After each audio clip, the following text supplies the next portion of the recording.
서울시립대학교는 의대가 없죠. 사범대도 없어요. 왜 셀프 디스를 하고 시작하냐고요? 당연히 이유가 있습니다. UOS 입시만담 그 세 번째 시즌 시작합니다.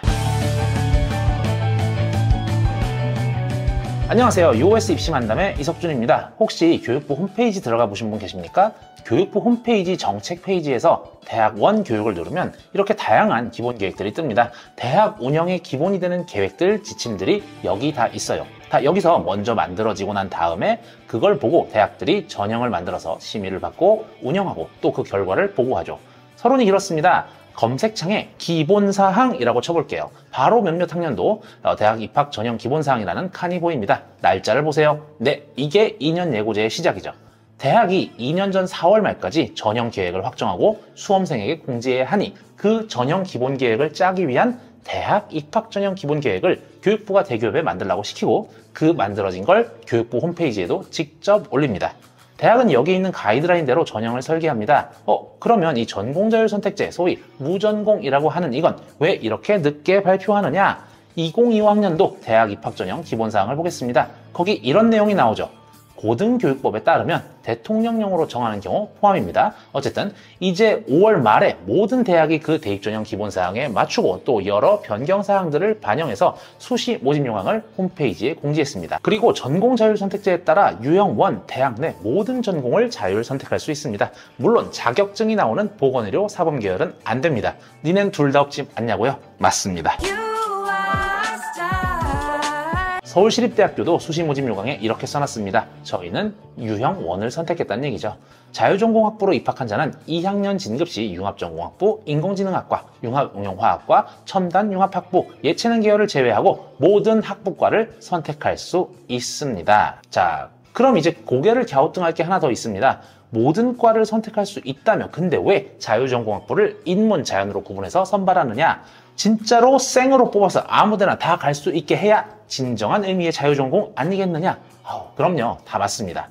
그런데 대학은요, 공부 잘하는 학생을 좋아합니다. 그런데 공부를 너무 잘해서 우리 학교를 다니다가 그만둘 학생보다는 그 공부를 잘하면서도 우리 학교에서 안 그만두고 계속 다닐 학생을 좋아합니다. 마음속으로 좋아한다는 얘기예요. 이건 전국 모든 대학이 다 그럴 겁니다. 근데 학생이 스스로 나가겠다는데 대학이 그걸 어떻게 막겠어요? 의무 교육이 아니잖아요. 그리고 학생이 나가는 이유에는 여러 가지가 있죠. 가장 많은 원인은 솔직히 입시를 다시 하기 위해서입니다. 한 문제만 더 맞추면 소위 말해 입결이 더 높은 대학, 사람들이 더 선호하는 대학으로 갈 수 있고 몇 문제만 더 맞췄으면 내가 의대를 갈지도 몰랐는데 뭐 세부적으로 목표는 다를 수 있겠지만 어쨌든 입시에 재도전하기 위함이 가장 큽니다. 그 다음으로 큰 게 의외로 전공이 안 맞아서입니다. 여기서 이걸 배울 줄 몰랐어. 강의를 못 알아듣겠어. 생각했던 것보다 재미가 없어서 미치겠어. 그리고 공부에서 재미가 없다는 건 정말 지옥 같은 일입니다. 수업이 빡세지만 얻어갈 수 있게 있어서 보람차고 내 지적 호기심이 채워지고 그러면 공부가 재미가 있어요. 근데 의외로 막상 진짜로 해보니까 내 적성에 안 맞는다는 걸 와서 깨닫는 학생들이 많단 말이죠. 그래서 대학에서도 나름 고민을 한 겁니다. 모든 과를 선택할 수 있어요. 근데 적어도 지원할 때는 이런 베이스면 좋겠다라는 거죠. 이게 학종에서는 조금 더 딥하게 가는 건데 우리 제목으로 다시 돌아가 볼게요. 지금 전공 자율 선택제에 주목해야 하는 이유에 대해서요. 바로 제도 시행 첫 해라는 점입니다.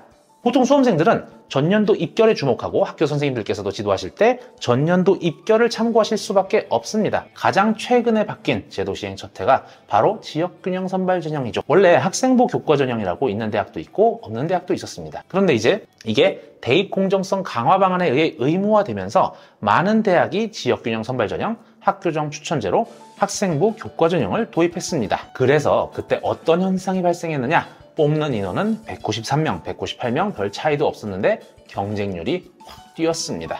근데 그게 중요한 게 아니죠. 주요 대학들이 이 전형을 원래 운영하지 않던 다른 모든 대학들이 동시에 이 전형을 도입했습니다. 첫 해라서 입결이 없는 경우도 많았습니다. 저희도 학생부 교과 전형으로 안 뽑는 학과도 많았고요. 그 안 뽑던 학과들의 입결이 어떻게 되었는가 저희가 평균만 공개하잖아요. 그래서 100% 커트라인을 한번 분석해봤습니다. 확실히 2021학년도 학생부 교과 전형일 때는 경쟁률이 그렇게 높지 않았어요. 2022학년도가 돼서 추천을 걸어놓으니까 모두가 이 소중함을 알고 지원합니다. 2023학년도는요, 지원도 더 많이 했고 수능 최저도 조금 더 많이 맞췄습니다. 그럼 2024학년도는 왜 떨어졌느냐? 저희가 제한을 많이 만들었습니다. 사실상 일반고만 지원하게 만들었고 재수생까지밖에 지원을 못하게 했습니다. 뭐 그거 말고도 여러 다른 요인들이 있으니까 전년도 서울시내 주요 대학 지역균형 선발 전형 경쟁률이 그 전년도보다 하락을 했겠죠. 뭐 준킬러 문항 증가로 수능 최저를 맞추지 못하는 거에 대한 두려움일 수도 있고요. 어쨌든 제도라는 거는요, 한번 해보면 이게 기준선이라는 게 생기니까 판단의 근거로 작용을 합니다.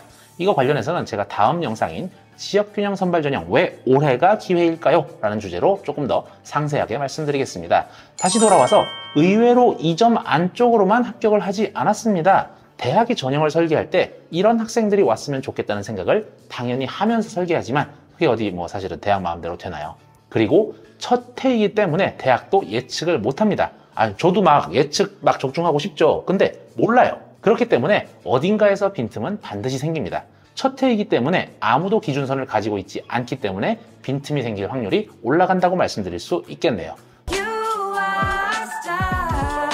정성평가는 사람이 기준을 가지고 뽑는 전형이라 예측대로 더 안 흘러가기 때문에 종합전형에서 이거를 기대해보긴 조금 힘들지 않을까 합니다. 조금만 더 잡담을 해보면 대학은 예측이 맞았냐는 사실 별 관심이 없어요. 대학은 그래서 어떤 학생들이 왔는가, 와서 어떤 퍼포먼스를 내는가, 우리의 교육과정에 잘 적응을 하는가, 그래서 우리가 잘 키워내고 있는가, 그래서 우리가 키운 그 학생들이 어떻게 사회에 나가는가, 취업률은 어떤가, 이런 거에 관심이 있습니다. 그 첫 단계인 입학에서는 어떤 식으로 우수인재를 선발할 것인가에 관심이 있는 거죠. 우수인재를 싫어하는 대학은 없습니다. 며칠 전에 입학처 직원들이랑 총장님이랑 점심 식사를 한 적이 있는데요. 그러면서 이런저런 얘기를 하다가 총장님이 그러시더라고요. 그래서 좀 인용을 해보자면 입학처는 원석을 캐는 곳인 것 같다. 그래서 원석을 캐서 입학을 하고 나면 이제 학과, 교무, 연구, 학생 그런 다른 부서에서 이제 갈고 닦는 거죠. 그러면 이제 어떤 학생들이 전공 자율선택자에 지원을 해야 하는가? 여기서 정량평가와 정성평가의 차이가 나타납니다. 지역균형 선발 전형과 정시는 점수가 높으면 됩니다. 인문이든 자연이든 상관없어요. 지역균형 선발 전형에서 선택 과목만 잘 저희가 제시한 대로 선택하면 점수가 높고 수능 최저만 맞출 수 있으면 됩니다. 진짜로 순수 점수 싸움이고 정량평가의 영역이기 때문에 높을수록 좋습니다. 즉 내가 그래도 공부는 잘하는데 뭘 하고 싶은지 모르겠다? 그러면 교과나 정시로 쓰시면 됩니다. 그런데 이제 학생부 종합전형에서도 선발을 합니다. 아시다시피 서울시립대학교는 학생부 종합전형에서 모집 단위별 인재상, 다시 말해 과별 인재상을 강조하는 대학이죠. 모집 단위별 인재상을 조금 더 길게 한 문장으로 풀었으면 이 과에 와서 잘할 것 같은 학생이냐, 그런 학생으로 보이냐라는 겁니다.